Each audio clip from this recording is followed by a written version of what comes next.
ونسلم علی سیدنا و مولانا محمد رسول النبی الامین المکین الحنین الکریم رؤوف الرحیم اما بعد فاعوذ باللہ من الشیطان الرجیم بسم اللہ الرحمن الرحیم من یؤتی الرسول فقد اطاع اللہ صدق اللہ مولانا العظیم۔ معزز و محتشم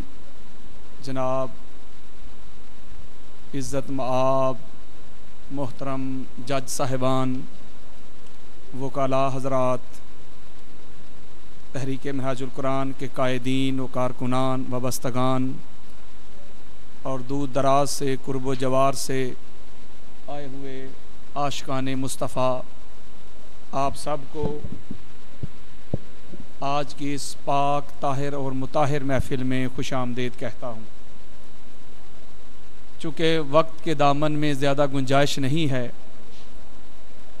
ایک گزارش کرنا چاہتا ہوں کہ اثر کرے نہ کرے سن تو لے میری فریاد، نہیں ہے داد کا طالب یہ بندہ آزاد۔ آپ آقا علیہ الصلوۃ والسلام کی ذکر کی محفل میں بیٹھے ہیں، تو سرکار کی محفل کے کچھ آداب ہوتے ہیں، پروٹوکول ہوتا ہے، انسان کو اس کو ملحوظ خاطر رکھنا چاہیے۔ سرکار کی بارگاہ ایک ایسی بارگاہ ہے کہ جس کے بارے میں میرے اللہ رب العزت نے فرمایا کہ یا ایھا الذین آمنوا لا ترفعوا اصواتکم فوق صوت النبی، کیا ایمان والو خبردار میرے مصطفیٰ کی آواز سے اپنی آوازوں کو بلند مت کرنا۔ اگر تم یہ گستاخی، یہ بے ادبی کر بیٹھے تو تمہاری نمازیں، روزے، حج، زکوٰۃ، صدقات، ایمان سمیت تباہ کر دوں گا، برباد کر دوں گا، اور تمہیں اس کا شعور تک بھی نہ ہوگا۔ تو دوستو، ادھر سرکار کا ذکر ہو رہا ہو اور انسان اتنی گرمی میں بیٹھا ہو اور اپنی ذاتی گفتگو کرے، اس سے تو بہتر ہے کہ انسان اٹھ کے گھر چلا جائے۔ میں بالکل مختصر سے وقت کے لیے ایک بڑی بنیادی بات جو ہے وہ آپ کی محبتوں کی نظر کرنا چاہتا ہوں۔ ابھی میں نے آپ کے سامنے سورہ النساء کی آیت نمبر 80 کا ایک ابتدائی جز پڑھا ہے، جس میں اللہ رب العزت نے کہا کہ لوگو، جس نے میرے مصطفیٰ کی اطاعت کی اس نے خدا کی اطاعت کر دی۔ گویا اللہ رب العزت نے آقا علیہ الصلوۃ والسلام کی اطاعت کو ہی اپنی اطاعت کہا ہے، اور سورہ النساء کی آیت نمبر 64 میں فرمایا وَمَا أَرْسَلْنَا مِن رَّسُولٍ إِلَّا لِيُطَاعَ بِإِذْنِ اللَّهِ، کہ ہم نے جتنے بھی رسول بھیجے وہ صرف اور صرف اس لیے بھیجے تاکہ ان کی اطاعت کی جائے۔ دوستو، آپ پڑھے لکھے حضرات بیٹھے ہیں، پڑھے لکھے، ایک بڑی اہم بات کرنا چاہتا ہوں۔ اگر آپ الحمد سے لے کے والناس تک پورا قرآن کا مطالعہ کریں، سٹڈی کریں، تو راؤنڈ اباؤٹ 38 آیات ورسز ایسی ہیں کہ جن میں اللہ رب العزت نے اطاعت کا ذکر کیا ہے۔ پورے قرآن میں 38 آیات ایسی ہیں کہ جن میں اللہ رب العزت نے اطاعت کا ذکر کیا ہے، اور 38 میں سے 20 آیات ایسی ہیں جن میں اللہ رب العزت نے رسول کی اطاعت اور اللہ کی اطاعت کا اکٹھے ذکر کیا ہے۔ 20 آؤٹ آف 38، اور 18 آیات ایسی ہیں جس میں اللہ رب العزت نے صرف اور صرف رسول کی اطاعت کا ذکر کیا ہے۔ اگر آپ توجہ سے سنیں، مثلا سورہ الفتح کی آیت نمبر 17 ہے، اللہ رب العزت نے کہا وَمَن یُطِعِ اللَّهَ وَرَسُولَهُ يُدْخِلْهُ جَنَّةٍ تَجْرِی مِن تَحْتِہَا الْأَنْہَارُ وَمَن يَتَوَلَّ يُعَذِّبْهُ عَذَابًا عَلِیمًا، کہ لوگوں جو اللہ کی اطاعت کرتا ہے اور اس کے رسول کی اطاعت کرتا ہے وہ جنت میں داخل کر دیا جائے گا کہ جس کے نیچے نہریں رواں ہیں، اور جو اس کا انکار کرتا ہے اس کے لیے دردناک عذاب ہے۔ تو بات کی اللہ کی اطاعت اور رسول کی اطاعت۔ اگر آپ سورہ النساء کی آیت نمبر 13 پڑھیں تو بالکل ایسا ہی مضمون ہے، فرمایا وَمَن یُطِعِ اللَّهَ وَرَسُولَهُ يُدْخِلْهُ جَنَّاتٍ تَجْرِی مِن تَحْتِہَا الْأَنْہَارُ خَالِدِینَ فِیہَا، فرمایا لوگو، فرمایا وَذَالِکَ الْفَوْزُ الْعَظِیم، فرمایا لوگو جو اللہ کی اطاعت کرتا ہے اور اس کے رسول کی اطاعت کرتا ہے وہ جنت میں داخل کر دیا جائے گا جس کے نیچے نہریں رواں ہیں، جس میں وہ ہمیشہ ہمیشہ کے لیے رہے گا، اور یقیناً یہ بہت بڑی کامیابی ہے۔ تو ذکر کیا کیا؟ اللہ کی اطاعت اور اس کے رسول کی اطاعت۔ اگر آپ سورہ نساء کی آیت نمبر 59 پڑھیں، فرمایا یا ایھا الذین آمنوا اطیعوا اللہ واطیعوا الرسول، کہ اے ایمان والو اللہ کی اطاعت کرو اور اس کے رسول کی اطاعت کرو۔ اگر آپ سورہ نساء کی آیت نمبر 69 پڑھیں تو فرمایا وَمَن یُطِعِ اللَّهَ وَالرَّسُولَ فَأُولَٰئِکَ مَعَ الَّذِینَ أَنْعَمَ اللَّهُ عَلَیْہِمْ، جو اللہ کی اطاعت کرتا ہے اور رسول کی اطاعت کرتا ہے ان لوگوں کے ساتھ ہوگا جن پر اللہ نے انعام کیا ہے۔ اگر آپ سورہ المائدہ کی آیت نمبر 92 پڑھیں تو فرمایا وَأَطِیعُوا اللَّهَ وَأَطِیعُوا الرَّسُولَ، کہ لوگو اللہ کی اطاعت کرو اور اس کے رسول کی اطاعت کرو۔ اگر آپ سورہ التغابن کی آیت نمبر 12 پڑھیں تو پھر فرمایا وَأَطِیعُوا اللَّهَ وَأَطِیعُوا الرَّسُولَ، کہ لوگو اللہ کی اطاعت کرو اور اس کے رسول کی اطاعت کرو۔ اگر آپ سورہ آل عمران کی آیت نمبر 32 پڑھیں تو اللہ رب العزت نے فرمایا قُلْ اطیعوا اللہ والرسول فَإِن تَوَلَّوْا فَإِنَّ اللَّهَ لَا يُحِبُّ الْكَافِرِينَ، کہ لوگو اللہ کی اطاعت کرو، اس کے رسول کی اطاعت کرو، اور جو اس سے منہ پھیرتا ہے تو یقیناً اللہ انکار کرنے والوں سے محبت نہیں کرتا۔ پھر سورہ آل عمران کی آیت نمبر 132 ہے 132، پھر فرمایا وَأَطِیعُوا اللَّهَ وَالرَّسُولَ لَعَلَّکُمْ تُرْحَمُونَ، کہ لوگو اللہ کی اطاعت کرو، اس کے رسول کی اطاعت کرو تاکہ تم پر رحم کیا جائے۔ اگر آپ سورہ انفال کی آیت نمبر 1 پڑھیں تو فرمایا وَأَطِیعُوا اللَّهَ وَرَسُولَهُ إِن كُنتُم مُؤْمِنِینَ، لوگو اللہ کی اطاعت کرو، اس کے رسول کی اطاعت کرو اگر تم مومن ہو۔ سورہ انفال کی آیت نمبر 20 میں پھر فرمایا یا ایھا الذین آمنوا اطیعوا اللہ ورسولہ ولا تولوا عنہ وانتم تسمعون، اے ایمان والو اللہ کی اطاعت کرو اور اس کے رسول کی اطاعت کرو۔ اگر آپ سورہ انفال کی آیت نمبر 46 پڑھیں تو پھر فرمایا وَأَطِیعُوا اللَّهَ وَرَسُولَهُ، کہ لوگو اللہ کی اطاعت کرو اور اس کے رسول کی اطاعت کرو۔ سورہ محمد کی آیت نمبر 33 پھر وہی جملہ یا ایھا الذین آمنوا اطیعوا اللہ وَأَطِیعُوا الرَّسُولَ، اے ایمان والو اللہ کی اطاعت کرو اور اللہ کے رسول کی اطاعت کرو۔ دوستو 20 آیات کریمہ ایسی ہیں، وقت شارٹ ہے، کہ جس میں اللہ کی اطاعت اور اس کے رسول کی اطاعت کا حکم ہے، اکٹھے حکم ہے، اور 18 آیات کریمہ ایسی ہیں جس میں سنگل رسول کی اطاعت کا حکم ملا ہے۔ سورہ طٰہٰ کی آیت نمبر 90 ہے، حضرت ہارون علیہ السلام کہہ رہے ہیں وَإِنَّ رَبَّكُمُ الرَّحْمَٰنُ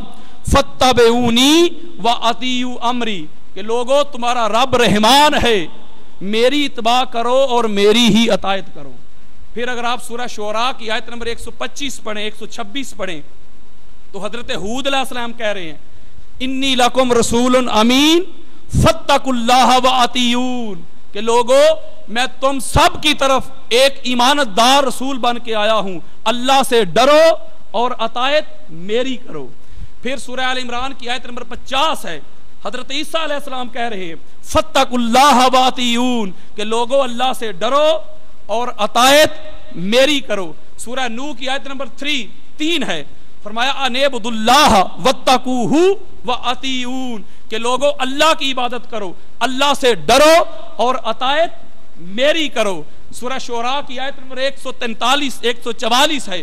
حضرت صالح علیہ السلام کہہ رہے ہیں کہ فاتقوا اللہ وَأَطِیعُونِ، لوگو اللہ سے ڈرو اور اطاعت میری کرو۔ 162 آیت پہ جائیں سورہ شعراء کی، حضرت لوط علیہ السلام کہہ رہے ہیں فاتقوا اللہ وَأَطِیعُونِ، لوگو اللہ سے ڈرو اور اطاعت میری کرو۔ 179 آیت پہ جائیں، حضرت شعیب علیہ السلام کہہ رہے ہیں فاتقوا اللہ وَأَطِیعُونِ، لوگو اللہ سے ڈرو اور اطاعت میری کرو۔ اب بات کرتا ہوں تاجدار کائنات کی، اب بات کرتا ہوں وجہ تخلیق کائنات کی، اب بات کرتا ہوں جانے کائنات کی، اب بات کرتا ہوں راحت کائنات کی۔ ارے سورہ نور آیت نمبر 56 فرمایا وَأَقِیمُوا الصَّلَاةَ وَآتُوا الزَّکَاةَ وَأَطِیعُوا الرَّسُولَ لَعَلَّکُمْ تُرْحَمُونَ، کہ لوگو نماز بھی قائم کرو، زکوٰۃ بھی ادا کرو اور میرے مصطفیٰ کی اطاعت بھی کرو۔ ارے سورہ نساء کی آیت نمبر 80 میں فرما دیا میں یوتی الرسول فقد اطاع اللہ، لوگو جس نے میرے مصطفیٰ کی اطاعت کی اس نے اللہ کی اطاعت کر دی۔ دوستو ایک بڑا اہم بات ہے، بڑا لطیف نکتہ ہے، ہونا تو یوں چاہیے تھا کہ 20 مقامات پہ تو اللہ نے اللہ اور اللہ کے رسول کی اطاعت کا اکٹھے ذکر کیا ہے، اور 18 مقامات پہ صرف رسول کی اطاعت کا ذکر ہے۔ کسی ایک آیت میں ہو جانا چاہیے تھا ایسا بھی کہ اللہ اپنی اطاعت کا ذکر کر دیتا کہ میری اطاعت کرو، نہ اللہ نے کیٹیگوریکلی قرآن میں الحمد سے والناس تک پورا قرآن اسٹڈی کریں، اللہ نے کہا لوگو اگر اطاعت کرنی ہے یا تو رسول کی کرو، میری اطاعت کرو، اگر 2 اطاعتیں تم نہیں کر سکتے، کسی ایک اطاعت پہ اکتفا کرنا چاہتے ہو، کسی ایک اطاعت پہ ڈیپینڈ کرنا چاہتے ہو، انحصار کرنا چاہتے ہو، توکل رکھنا چاہتے ہو، تکیہ رکھنا چاہتے ہو، تو پھر میری طرف کشاں دوڑے ہوئے نہ آنا، میری طرف نہ آنا۔ اگر ایک اطاعت پہ ڈیپینڈ کرنا چاہتے ہو تو میری نہیں، میرے مصطفیٰ کی اطاعت کرو، میرے مصطفیٰ کی اطاعت میں ہی میری اطاعت ہے۔ اب ہونا تو یوں چاہیے تھا کسی ایک مقام پہ اللہ اپنی اطاعت کا بھی ذکر کر دیتا، لیکن اللہ جانتا تھا کہ یار لوگ جو ہر وقت تاک میں رہتے ہیں، تار میں رہتے ہیں کہ کہیں کوئی کمی کجی ملے کہ در مصطفیٰ کو چھوڑ کے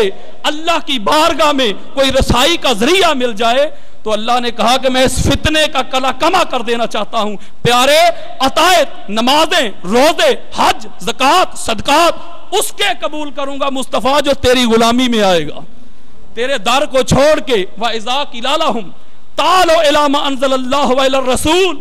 رَأَيْتَ الْمُنَافِقِينَ يَصُدُّونَ عَنْكَ صُدُودًا۔ پیارے جب ان کو اپنی طرف بلاتا ہوں، اپنے قرآن کی طرف بلاتا ہوں، اپنے احکامات کی طرف بلاتا ہوں، تو میری طرف تو یہ دوڑے دوڑے آتے ہیں، میری طرف کشاں آتے ہیں، بھاگے آتے ہیں، لیکن مصطفیٰ تیرے در پہ نہیں آتے۔ جو میری طرف آئے لیکن تیرے در پہ نہ آئے، دفع ہو جائے میری بارگاہ سے، منافق ہے۔ اللہ نے جب اپنی توحید کی بات کی تو فرمایا قل هو اللہ احد، اے حبیب آپ کہہ دیں کہ اللہ ایک ہے۔ اب توحید یہ نہیں کہ اللہ کو ایک مانا جائے کہ اللہ ایک ہے، اللہ کو ایک عیسائی بھی مانتے ہیں، یہودی بھی مانتے ہیں، نصرانی بھی مانتے ہیں، دیگر مذاہب بھی مانتے ہیں اللہ کو ایک، لیکن توحید یہ ہے کہ واسطہ رسالت کے ذریعے اللہ کو ایک مانا جائے۔ فرمایا قل آپ کہہ دیں هو اللہ احد کہ وہ اللہ ایک ہے۔ اب بڑی ایک اہم بات کرنا چاہتا ہوں، 1,24,000 انبیاء اکرام میں سے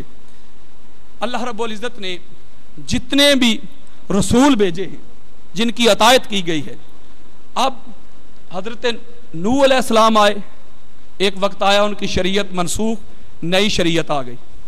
حضرت ابراہیم علیہ السلام آئے، اسماعیل علیہ السلام آئے، اسحاق علیہ السلام آئے، لوط علیہ السلام آئے، ادریس علیہ السلام آئے، جتنے بھی انبیاء اکرام آتے رہے اپنے اپنے وقت پہ اللہ کی توحید کا پیغام عام کرتے رہے، لیکن جب وہ دنیا سے جاتے رہے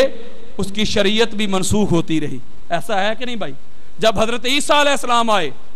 اللہ کی توحید کا پیغام دیتے رہے، جب آپ بھی دنیا سے ظاہراً گئے